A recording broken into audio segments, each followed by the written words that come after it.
I was asking about the whole genome sequencing of the Arabidopsis and how you actually make a transgenic. What do you put it in a one-cell stage, and what is that mosaic composed of? Right. So I guess if you're not a plant biologist, then how to make a transgenic plant, it's not obvious. But it depends on what plant you transform. In Arabidopsis, we use this so-called floral dipping, where this agrobacterium infects the floral tissue. Supposedly, the pollen tube will guide the agro. Well, the agro would infect the female gametophyte, the ovules through this pollen tube tract, and so from there, who knows what happens, but certainly it's different from what in animals, where you inject the egg or the zygote. We can't do that. With rice and many crops, you have to infect this callus undifferentiated tissues, and then regenerate plant, from these undifferentiated cells. So yeah, no, it's very technical. Okay.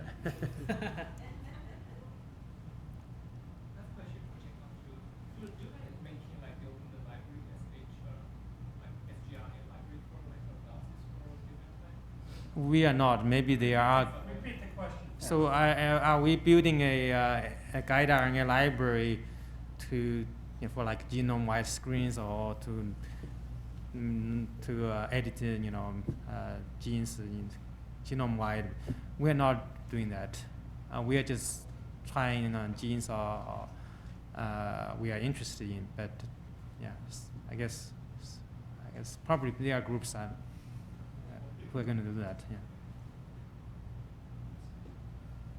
So we've heard about the efficiency of just the knockout or the editing that produces indels. What is the efficiency for repair, for putting in point mutations to essentially restore function? That's really going to depend. Repeat the question. The question was, what is the efficiency of gene insertion, particularly, for example, homologous recombination, as opposed to the NHEJ loss of function mutations, which are usually much higher? And the answer is a bit boring, is that will depend on your cell type, your locus, and even your species. And that means that can range from anywhere between like a fraction of percent to, you can get as high as 5 to 10, depending on how you select. Okay, so for example, if you express Cas9 for a long time and you do some kind of Piro selection or some kind of GFP sorting, you can enrich for integrants by using high Cas9 expression as a proxy. And at least in the hematopoietic system, it's known that the stem cell compartment may be specifically resistant to homology-based versus non-homologous repair. And one could speculate, and I don't know if you have data or intuition, that only proliferative tissues will utilize homology-based repair. Yeah. So there are a lot of people investigating that the idea that HR is typically active in dividing cells. And so it's kind of an open question whether this might work in post-mitotic cells or tissue as well. One thing I will point to, which is technological, is the form that your homology donor comes in, whether it's double-stranded or single-stranded DNA, also seems to matter. So in the case where you're trying to introduce a point mutant, short, very small base changes, you can use ultramers, so single-strand ultramers that you buy from IDT, for example, as templates for homology repair, where you insert a restriction site, or let's say you want to do a base flip, then you have maybe 90 bases of homology on the left and the right side, so that keeps you under the 200 base synthesis limit. And this, at least in the cell lines that we test, typically gives you much higher recombination frequency than using these traditional double-strand donors where you have, 1 kb or 2 kb homology arms on either side. Now, one other thing that does also seem to help is whether the orientation of your single-strand oligo donor, we call them SSODNs, are sense or antisense relative to the cut site. And at least our data internally today, which is of course unpublished because it's kind of hard to figure out the exact parameters or mechanism for this, seems to show that antisense seems to really be better. Although you'll have to test that empirically in your system.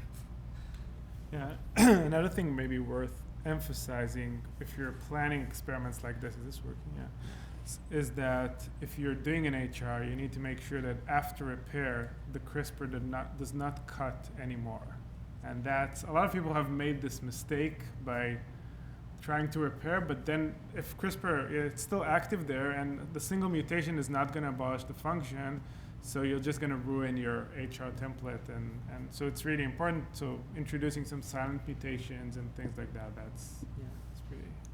Actually, to provide a little more granularity to Ophir's great response is, one way you can do it is to design the integration site, or rather the insertion piece, to split your Cas9 guide RNA recognition sequence. So we know that Cas9 stereotypically as a nuclease will cut 3 bases 5' upstream of the PAM sequence, the PAM motif. So then if you're inserting a GFP, for example, you can design your homology arms such that it'll insert the GFP to split the recognition site. And based on the specificity data, then you try to target that so the split will happen in the first 10 bases or so of the guide RNA as opposed to the last 10, which may be less responsible for dictating recognition. Just a quick follow-up to that. So the single strand nickase with those ultramers would be the way to go that you recommended for making. So it depends on whether, if you're trying to generate mutant cell lines, for example, in which case, because you're going to have to clonally sort after you do your homology direct HDR repair, you need to clonally sort and then genotype each clonal population, in which case you'd want to have the most high efficiency way of doing on-target modification. And so in that case, you'd want to do double nicking, which would give you high fidelity on-target DSPs. However, this would also give you a typically higher level of HR as well. Then you can clonally sort and genotype. But I just want to raise a little caution. When you do these repairs and you introduce other sequences that you think are synonymous or silent that may prevent recleavage, I think you just have to have a bit of a grain of salt that may itself be a modification and may influence your ultimate phenotype. And particularly when you're moving away from the coding genome, I think you just have to be very careful in interpretation of these results.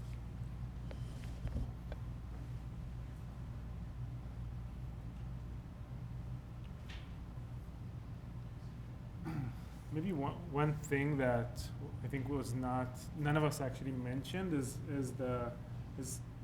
if you want to use the technology, it's pretty simple. Like the barrier here is really, really simple, and you can just go, the cloning is extremely simple. So if you want to use it, you can go into the website, or our lab website specifically, with other resources, and you order just 2 spacers, and the cloning procedure is very easy, and you can use the web tool to just design your spacers, and it's pretty easy stuff. So. Yeah, you can do it in one day, really. If you order your oligos, you can. No. So.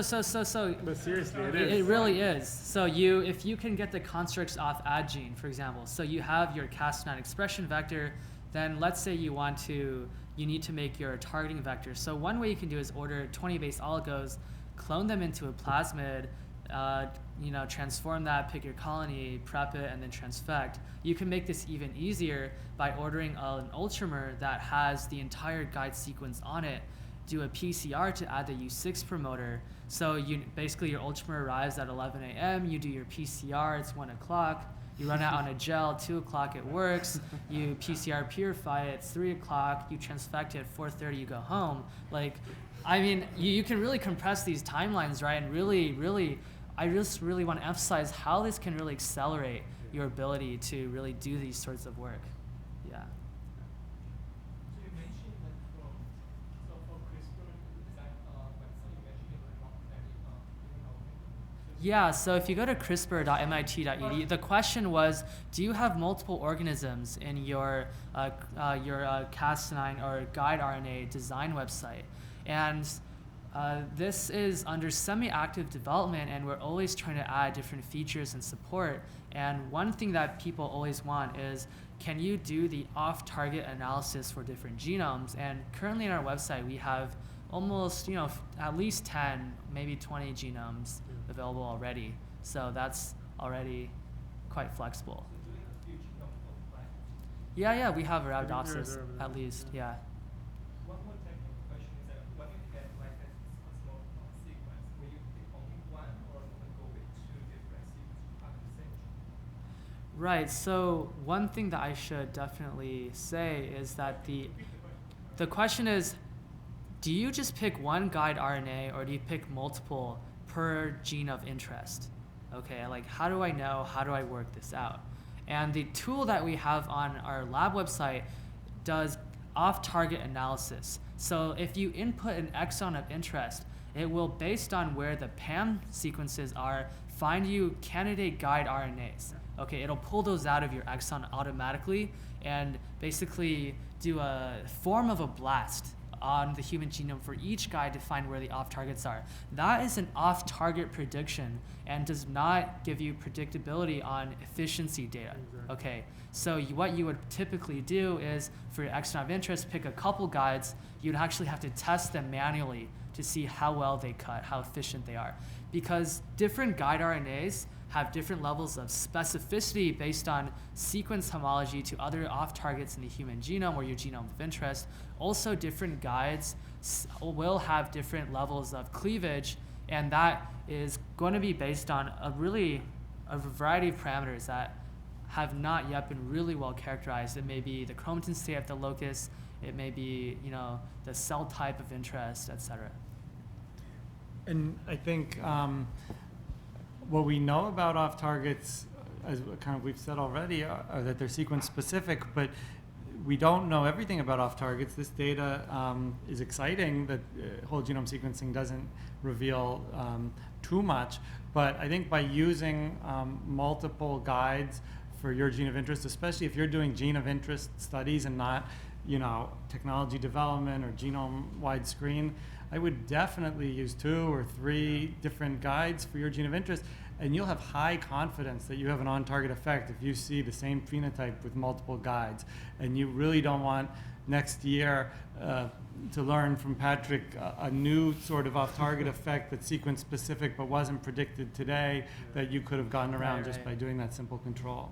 Yeah, just by adding redundancy into your experiments, by having multiple guides per gene, you can really kind of diversify your data. I guess. You can clone them in one day. So. Yeah. Yeah, that's a good point that Dan makes, is that one thing that people haven't done is a really thorough, kind of unbiased way of analyzing off-target activity, right? Currently, all the work that is in the literature now is based on in silico computational prediction, right? Does this off-target have sequence similarity to your guide RNA that you use? I think there are interesting ways of doing that, whether in vitro or in vivo. People have done these sorts of experiments for zinc finger nucleases in the past. One example is this experiment where when your ZFN creates a DSB, you can co-transfect with a tagging sequence. And that tagging sequence will then maybe get integrated into the cut site. And that's a way of doing a more unbiased approach that's not based simply on sequence homology. People are probably doing it, so. I'm curious, in the catalytically dead Cas9, as far as fusions for transcriptional activation, I was wondering if there was any technical limitations or caveats that you guys are running into? Yeah, so I'll say two things. One is about specificity. When you think about Cas9 specificity and when you read about it in literature, always keep in mind how they did that experiment, how they evaluated off-target effect, whether it was a binding activity or if it was a cleavage off-target. Okay. This is especially important for the paper that's going to come out. Yeah, so we collaborated with Phil Sharp's lab at the Koch Institute to do Cas9 chip. So by taking a catalytically inactive Cas9, you can chip for that Cas9 and figure out which off-target sites it binds to throughout the genome. And what you'll find is there is a lot of biochemical data recently. There's a Nature paper by Jennifer Doudna's group in UC Berkeley where they characterize how Cas9 finds its target site. And it does this by a two-step mechanism and in a simplistic model, where first Cas9 will bind to the PAM site. This will allow to change the conformation into a targeting conformation, and then in the second step, it'll match its guide RNA to basically the local sequence. And if there's a match, it will cut. If there isn't, it will dissociate and leave. Okay, which means then that there is going to be stable association of binding across the genome. However, those off-target binding sites are not cleaved. Okay, so that's number one. Second is whether or not the time scale of association at these off-target PAMs is relevant for whether or not the effector domain will provide function, let's say recruit a polymerase complex or deacetylate some histone mark. That is also completely open. Yeah. So you're going to be alarmed in 2 weeks when you'll see a paper that says there's a lot of off target, but if you read the details, then you'll see that actually I think that work is actually pretty encouraging because they know where Cas9 is and they look where it is and there's no modifications there. So it's actually and as Patrick says, the question of whether these are probably transient bindings, and whether they are long enough such that an effector domain will have an effect, that remains to be seen. So, yeah, but if you bring in epigenetic modifying enzymes, they may be perfectly capable of doing their job on that same time frame. Yeah. That's what I see. So it really depends on the effector. One thing encouraging actually is the imaging paper that was in Cell, and so they fused Cas9, a dead Cas9 with the GFP. And there actually, I think the signals are pretty clear. So meaning that in the real site, you actually have a strong foci, much stronger binding than the other one. So, but yeah, whether there's going to be like putting a methylation enzyme there, and whether it's going to methylate the whole genome, maybe. So I have a question regarding this paper. It's going to come out, I guess, cheap of it's in press at Nature Biotechnology. Okay, so. So the question is,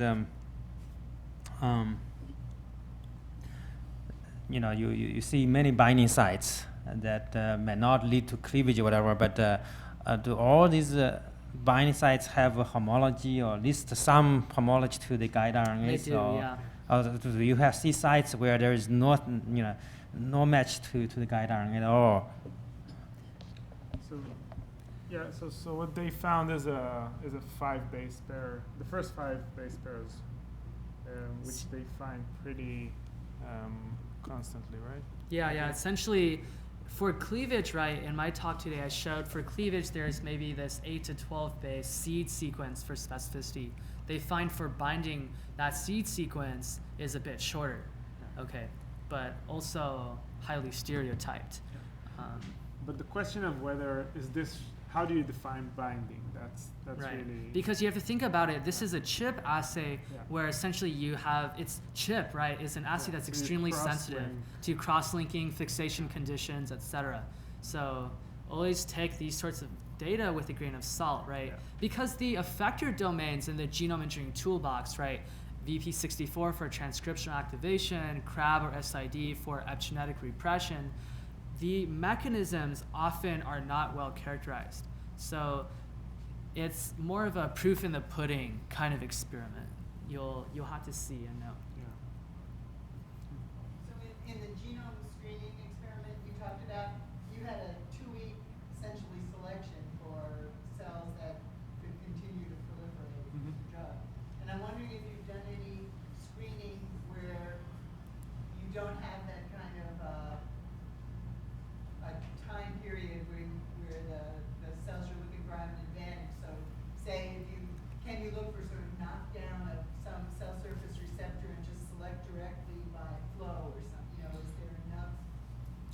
selection there? Yeah, we haven't done it ourselves, but I think it definitely can be done. So we know. So I think it really, like, we know that we can. The CRISPR introduces double-stranded break, we think, pretty effectively, and we think it's pretty effectively across multiple loci. We have, this hasn't been, so the on-target efficacy hasn't been shown very extensively. Yeah, and then the question of whether, I think it's an important point, because this is a tool to make a double-strand break. Whether this double-strand break will knock out the protein, whether this knockout will have an effect or not, and how long would you need to wait to see this effect, this depends on the specific mutations, where in the gene, the specific cellular model. There's a lot of things. So the only thing that this can offer is to make a double-strand break. It knows how to do this pretty good. Right? Taking it for the next step, that's up to the biological system in the model. I've got a question that comes from a different direction. If the goal of a project is to clone out a large region of DNA from one genome and localize it into another, and it's too large for long-range PCR, and for fidelity reasons you don't want to do that anyway, is there any twist on CRISPR technology where you can get defined cuts within genomic DNA and then localize that into a plant? Too long for long-range PCR. Gosh, that's a tough problem. If you want to, you want to hit. You're talking megabases. Let's say 100 kilobases. 100 KB. And you don't want to shop it back. So you want to take it. You want to define cleavage site in the genome to clone out locus or locus. Well, they couldn't exist, right? I mean, with our two cleavage strategy, we see relatively frequent inversions. So basically, it's popping it out, and then, you could imagine it's flipping around, and then it's popping back in. But could it instead pop into something else? So maybe. Injected a back vector sequence and cut that transient intermediate. You can even think about doing like double nicking that will leave some Sticky overhang, ends. Sticky ends. Maybe it gives you some directionality for your insertion. That could It's help. worth a shot. We know that people are doing, like, managed to do pretty large deletions. Yeah, really large. Actually, one thing you could try now think about it is maybe put Cas9 recognition sites on your donor vector as well. Some people have tried this to improve integration efficiency in making mutant zebrafish. That's one thing that could help.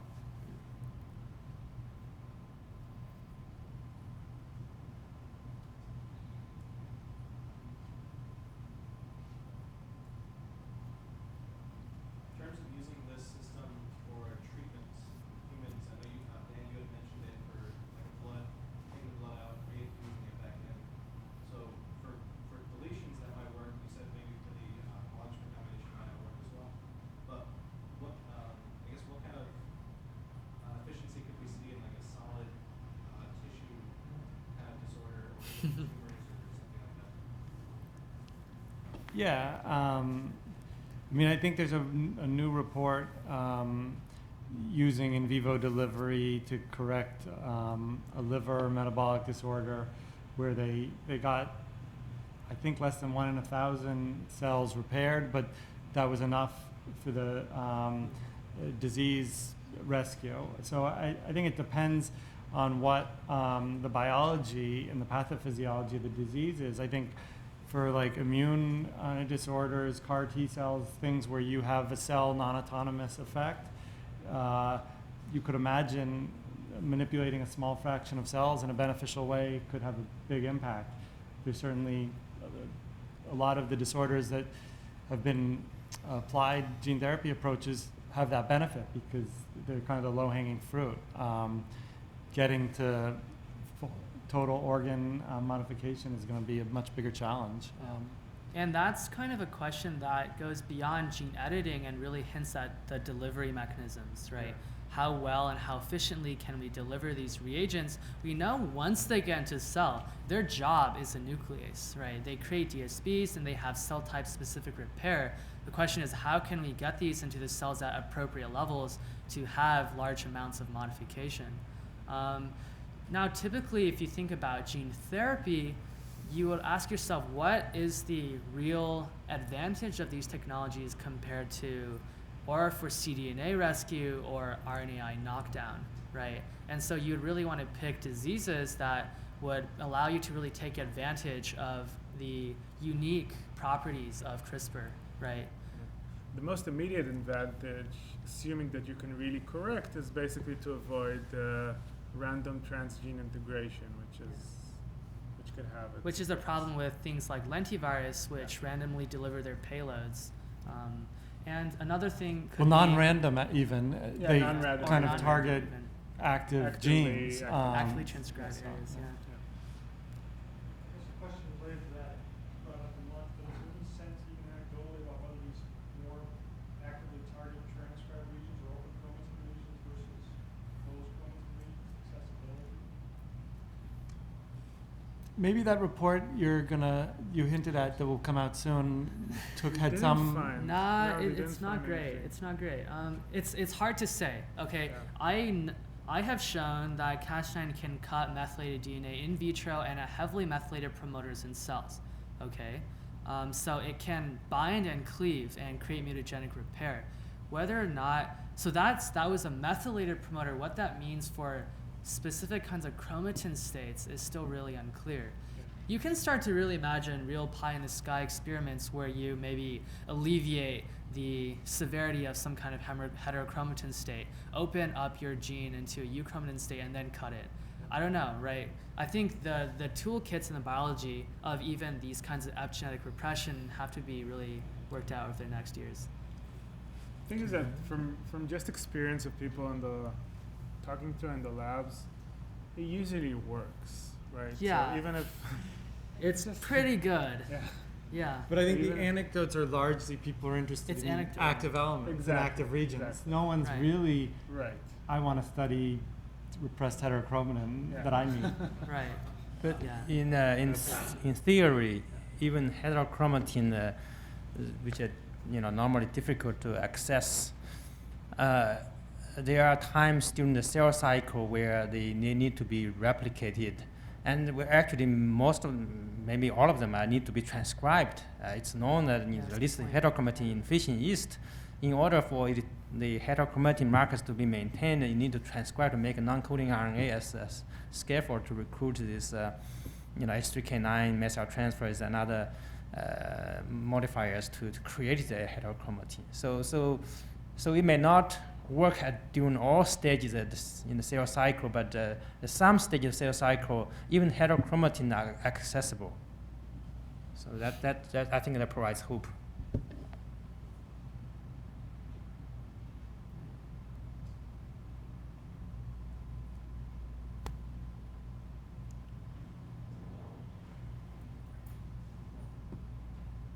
I guess as far as Cas9 inducibility, as far as maybe modifying, mutating the actual endonuclease to be inducible by some sort of drug. Substrate.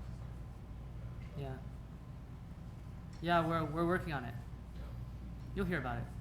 Is anything currently out there right now? Not very efficient. I'm sorry? Is anything currently out there that you can use that may not be very efficient, but it's functional now? So we have a Nature paper from last year describing light-activated transcriptional effects, so light-activated tails.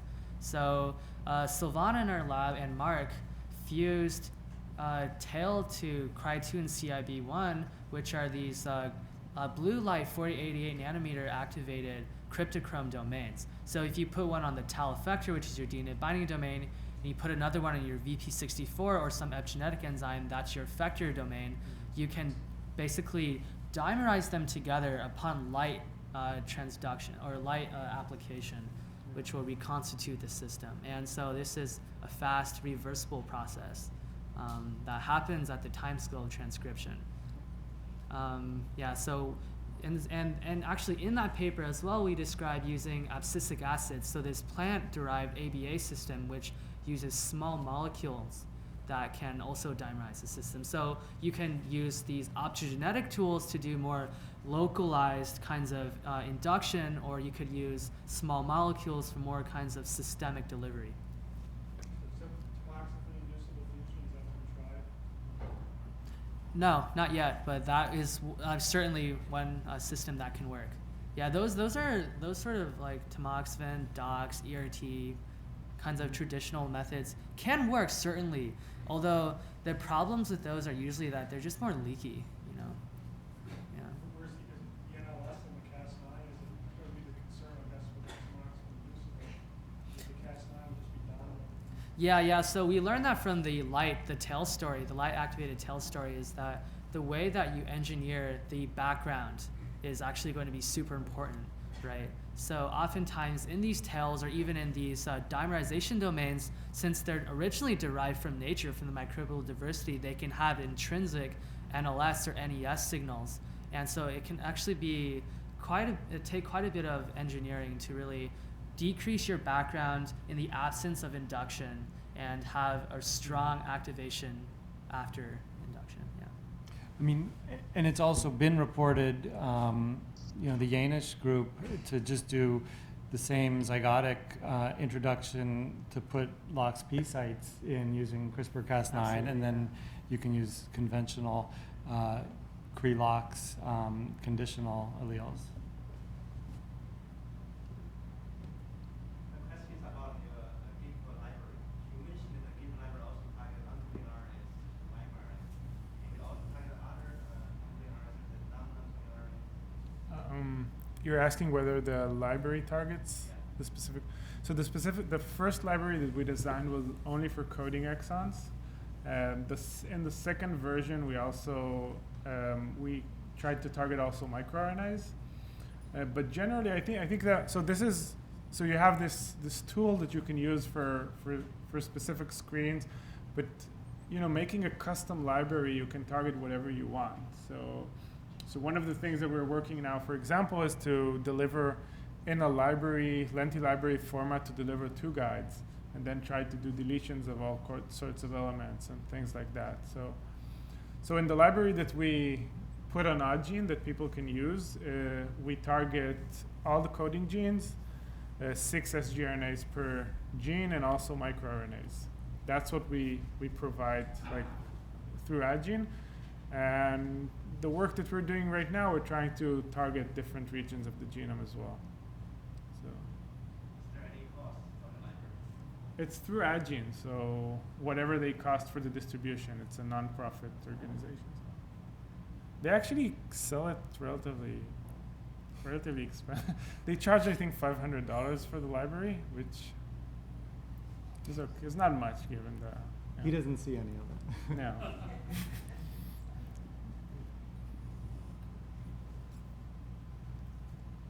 if you like to edit few genes in the same family, then will you use gene-specific convert domain to target all your target gene, or will you prefer one designed for gene-specific guide RNA? As long as you had conservation at the sequence level, that would be great. You could use one guide and get them all.